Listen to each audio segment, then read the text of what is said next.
member said, "Oh, why you are doing this?" There's some questions also raised, but you couldn't say, because of the whole society becomes like under the emergency, so that there's no voice you can raise, even though some people thought that way too.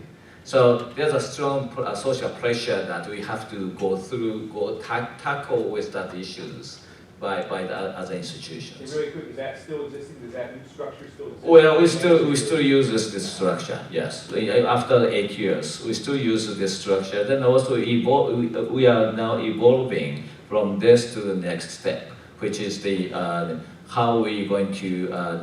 Rather than recovery to reconstructions, we're now looking into the new industries, business developments, and then also the social developments in the coastal area.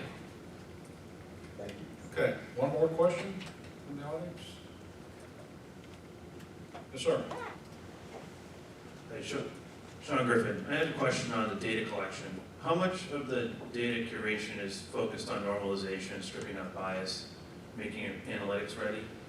And secondly, how much of that data is being used in an operational context? Sean, that's a great question. And so the data that's up on DesignSafe so far is almost all, it falls into two categories. So it's either experimental data, so because it's almost all engineering data thus far.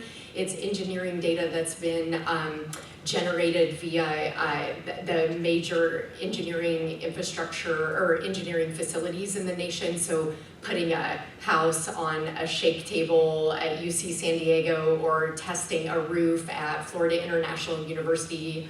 And so it's both experimental data that's up there, but also it's reconnaissance data that's been collected by structural engineers in particular after disaster. And that data, that actual data, post-disaster data, the STEER group, so the NSF-funded Structural Engineering Extreme Events Research Group, they actually do have partnerships with the FEMA mitigation assessment teams. The Nearshore group already has a partnership with EPA and USGS so that there can be both sharing across the agencies and the predominantly academic researchers collecting the data, but also so that it can be used operationally. And so what we're working through with the social science data model though is of course much of our data is protected. The thought of just, we can't just put data up there that we have just collected in the field. And so we are going through what data can actually be released, even what servers can it be hosted on, even if it's private, and so forth. And so when it will become operational is another question, but that's what we're working through with the UT group. Thank you. No, that's very helpful, that's awesome. Can you share, or is it shareable, the methodology to ensure protecting the data, what servers it's on? Is that all available?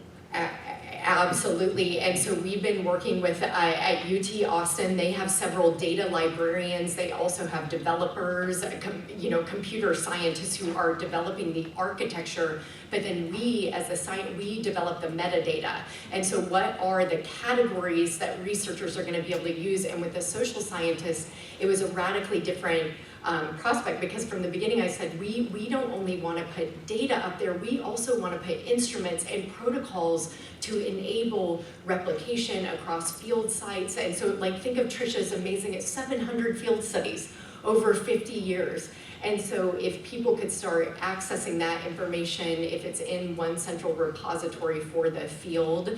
And so yes, we have a documentation of how the data model has been developed, both in the back end in terms of the computer architecture, but then in terms of the intellectual labor that went into developing the metadata for the model. Thank you.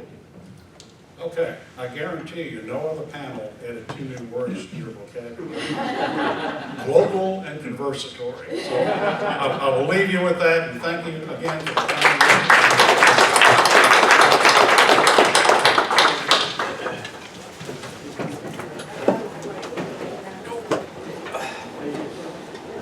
It's gonna be a cold day in hell before I let this machine beat me. Okay, so I read the instructions